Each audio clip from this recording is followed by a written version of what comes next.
Welcome back to Fire Princess Reviews. I'm Fire Princess Lily here to tell you about comics, cartoons, and other awesome nerd things. So, what are we talking about today? Well, if you watched my last video, you know I'm a little behind on my episode reviews, which we're going to catch up on this week. I want to apologize for missing them. Things happen around here, and it gets a little crazy, and sometimes I can't get to the video even as badly as I want to. In fact, I'm recording this video pretty late, just because of the way things have been. It's been a little crazy. But we're still here, we're going to do them, you're going to get those reviews, they're just going to be smushed into the other week's reviews, but you're going to get them. So, you know, I'm trying to get back to that 4-video week schedule, and it's going. It's going. That's all I got for you. But what we're actually talking about today is a manga suggestion video. I've done a couple of these, but this one in particular is all about Yuri manga. Now, if you don't know what Yuri means, that's fine. It's just the slang term for a manga or an anime that is primarily focused on two girls who fall in love with each other. Either they fall in love forever, or they fall in love until they meet the right guy, blah. That happens a lot in Yuri manga because there's a cultural thing where they feel like that it's okay for girls to date so long as they're just trying it out and practicing for when they finally discover a man. Like, it's not great. It's not a great genre all around, but it does have some... Well, I'm not saying it's not a great genre. I guess I kind of just did. But it does have some gems. It has some redeeming ones. And so, let's talk about two of them now. Now, I did actually buy 3 manga in my last buy that could qualify for this. But number 3 is just a little too spicy for YouTube. And I like my channel. So, there's that. I didn't know it was going to be so spicy. But hey, things happen. So, yeah. As always, the way I pick out my manga is I read about them in the previous book, and if the premise sounds neat and cool enough, I pick it up. And that's just kind of what happened with number 3. It sounded neat and interesting, and it turned out to be super duper spicy. Let's move on. So we have 2 suggestions that you can look into, pick up, that I think you're going to like, that I myself like, and, like, they're pretty good. Well, they're interesting at the very least. So let's start with the first one, which is the cuter one. It's called Yuri Bearstorm. Now, this one is about a 16-year-old named Kura Tsubaki, and every night she goes to sleep and she dreams of bears. Not just like cute, cuddly bears, but like a bear storm. That's part of where the title comes from. And so every night it's just like waves and waves of bears that she's running from. And then she's always saved by her classmate, Ginkgo, in the dreams. She doesn't know what that means. Anyway, but in her everyday life, she tries to stay as clean as possible due to the fact that when she was in junior high, she stood out too much. Other students didn't like her. Boys picked on her. Girls didn't like her. You know, it's a whole thing, a whole blah, blah, blah. Right? Like, oh, you're too popular with the boys, so now we, as girls, have to hate you. Yuck. But she does meet her classmate Ginkgo. Her classmate Ginkgo takes special interest in her and gets her to open up more. Just like, be my friend, let's, you know, open up more. And perfect time for the train, right? And Kura is totally fine with this, but she's like, you're a bear, aren't you? And she's like, nope, just human. But is Ginkgo telling the truth? Is she actually a bear? Well, you'll have to read it sort of to find out, but yeah, a little bit. She's actually a bear princess who's fallen in love with Kura. I'm not sure how to pronounce it. But Tsubaki-chan, there we go. Bam! Got it. She's fallen in love with Tsubaki and wants to marry and be together with her forever. So that's the whole thing. Unfortunately, there are obvious issues that come up. One, her mother, the Bear Queen, has said, well, you've fallen in love with a human the same way that I did, and the only way to stay with her forever is to eat her. Like, Not in a suggestive way, but in an actual nom nom nom eat you way. Ginkgo doesn't like that. She doesn't think that that's her destiny. And then she finds out that Tsubaki's family is actually famous bear killers. So it's a whole thing that they're going to have to get over together. And is Ginkgo really a bear? Is she just hallucinating it because of her mother? Nobody knows. So definitely give this a read. It's a little weird, but it's super cute. It's a Yuri bear, so as you can see, it's from Tokyo Pop. So yeah. And that's the cute one. The other one, it's fun, but it's not that cute. This one is called Yuri Is My Job. Now, as you can see, super duper tight art. It's definitely beautiful looking, well drawn. If you look at the back, you get a little bit better idea of what's going on. But yep, the lines are smooth, clear.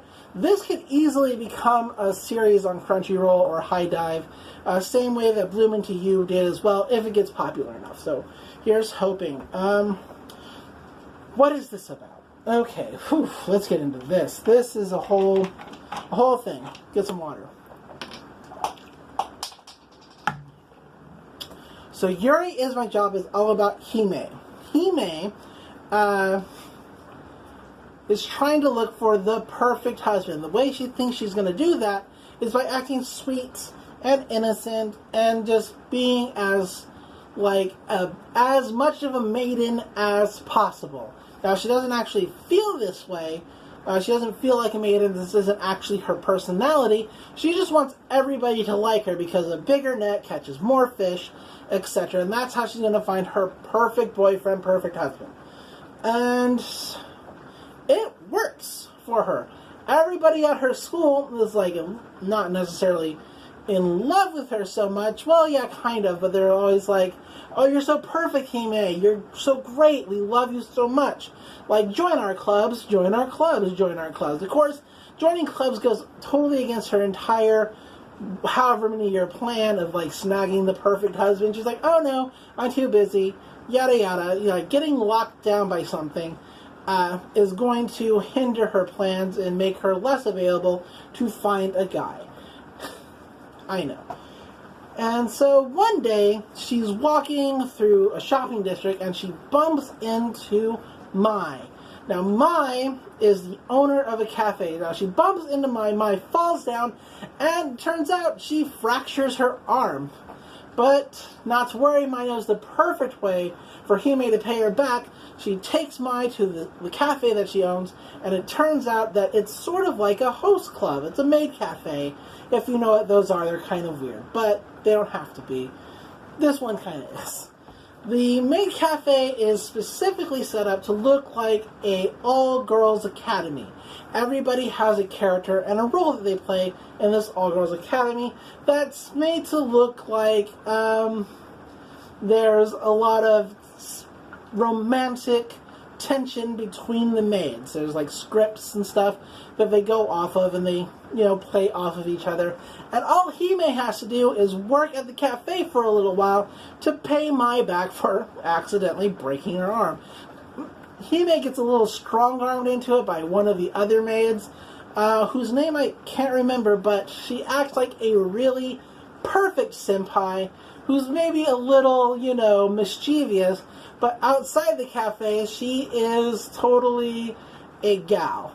If you know what that means, cool. To explain it, sort of like, Saki from Zombieland Saga is totally a gal. So there's your frame of reference. Watch Zombieland Saga if you haven't. It's so good. Anyway, that's not who Hime has to interact with personally. She has to interact with this girl who is playing a second-year student. Hime is playing a first-year student in this cafe. And Hime really, for some reason, wants to impress this particular person. She makes initially a mistake by calling this person a big sister type in front of customers, which is apparently a super huge no-no because it implies things. There's a whole set of things about how first-year students give away their like special school cross to an upperclassman to watch over them, and that's the whole thing. And so it puts this other girl in a situation of having to accept that sort of role, and it makes her angry.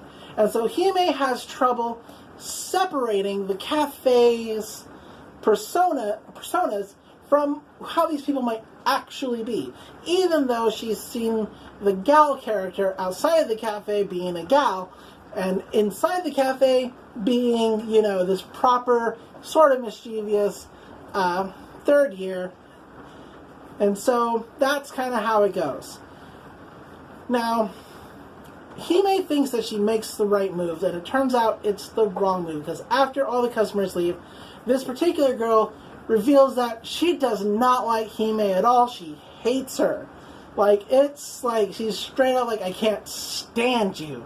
And so it drives Hime to try to impress her more and receive praise, because this seems to be like the only person who has never liked her.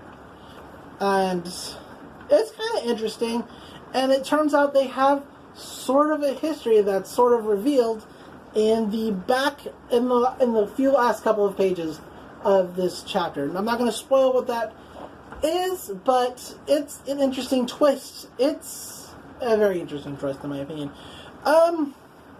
If Yuri Bearstorm is cute and weird, this one's kind of, it's a little more mature. Mature in the fact that the story itself it is a different pacing and a different beat. It's less childish, more or less. Yuri Bearstorm is 100% super cute, fluffy, and adorable.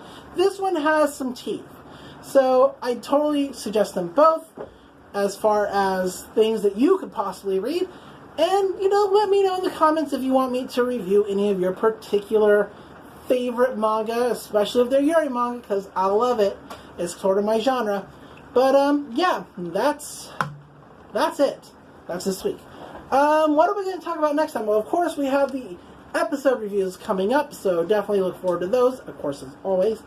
And, after that, probably going to go into some American comics. Maybe talk about Ghost Spider a little bit. Maybe talk about the end to Miss Marvel. Like, I am, like, whew, on that. But, of course, it's coming back under a new writer, so we'll figure it out. But, until then, until next time, I'm Fire Princess Lily. This is Fire Princess Reviews, and until next time, love comics, love cartoons, and I'll see you in the next video. Bye!